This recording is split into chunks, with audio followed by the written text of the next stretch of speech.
Joining us now is media strategist for MAHA PAC, Caitlin Sinclair. Caitlin, it is wonderful to see you again. Sorry for putting you through that, but there's a lot to react to. I mean, hearing from not only Jimmy Kimmel, that's painful enough, but his wife now encouraging people to cut off family members if they're Republicans. And of course, as we're getting closer to Thanksgiving, we're probably going to be hearing a lot more of that. Plenty of lefties crying into their phones, calling to boycott the holidays as they did last year. And then, of course, Jennifer Welch, mocking faith and then claiming that America has no culture except for multiculturalism. What did you make of that, Caitlin? Yeah, well, first, let me get my little tiny violin, Gabriella, to cry a sob story for these privileged women. My question for Jimmy Kimmel's wife, when she brings up family values as her reason for Trump derangement syndrome, is what about all of the values from the conservative side that you seem to ignore? Does she value her kids being exposed to drag queens?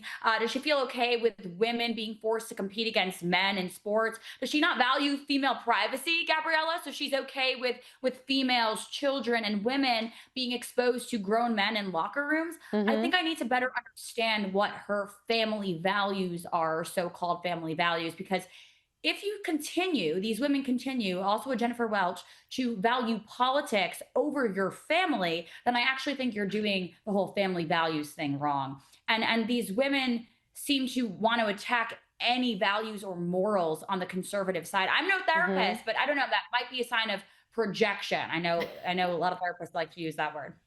100%. Now, the lefties are triggered once again because actress Sydney Sweeney is refusing to apologise for taking part in a successful jeans commercial. Sydney Sweeney, of course, sat down with GQ for an interview. She was there to promote her new movie, Christie, and she was basically asked if she would like to explain herself. Would she like to apologise to the lefty lunatics who were crying on camera, calling Sydney Sweeney a Nazi for taking part in a commercial? The criticism of the content, which was basically that maybe specifically in this political climate, like white people shouldn't joke about genetic superiority. Like that was kind of like the criticism, broadly speaking. And since you are talking about this, I just wanted to give you an opportunity to talk about that specifically. I think that when I have an issue that I want to speak about, people will hear. Absolutely brilliant response from Sydney Sweeney. And how painful is that, journalist? I just want to give you the opportunity to apologise or to explain yourself. You have to do it in the voice, Gabriella. You have to do it in her annoying voice. I know, it's too much. It's absolutely too much. Caitlin, how brilliant was Sydney Sweeney? I think that was a black belt performance. And what makes it so brilliant, and I think this is an important topic right now in our current culture, is talking about media literacy, because media literacy in 2025 is almost like something you have to take a master class in. And it means really knowing when a question is a setup. And you see Sydney sitting there so composed, but there's almost this moment where a switch goes off and you can pick up on it, of course, for us in the media, where she can tell this is a setup. And choosing not to step inside it. That is the power. And I think this is a lesson for anyone right now that's ever answering a question or ever getting a message from someone in the media or someone that calls himself a so-called journalist. And just in this world where we're chronically online, the interviewer's tone is on purpose. It's very soft. It's sympathetic. It's even I'm on your side sort of tone. And that is a classic setup. So the closer for me, the brilliance of all of this was I will be heard. Not I have to explain myself. Not I'll defend myself or I'll have to defend my image. It was I will be heard.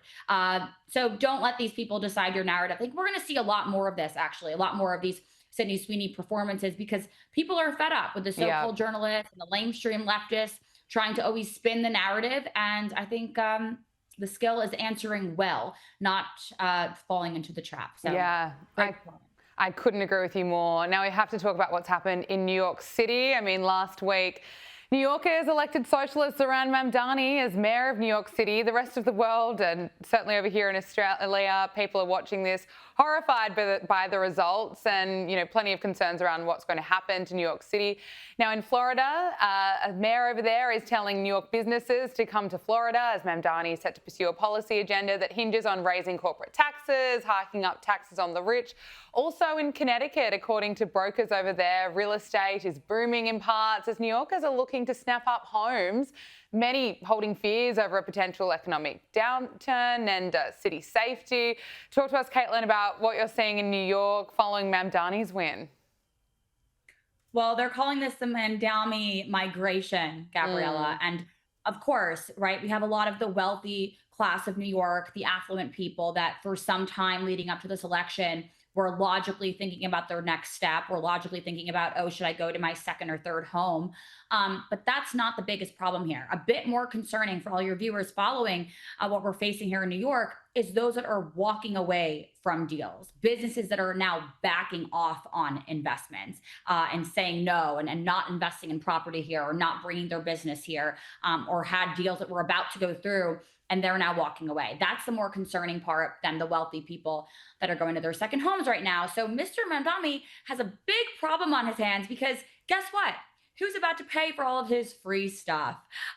He is now, I would argue, Florida's real estate salesman of 2025. I don't know if that was really his goal, but congrats to him because we are facing an uphill battle here in New York City, and there were so many concerns on multiple levels. But I would argue that the major part of this story and more concerning is the future investments that are now leaving this city. Yeah, 100%.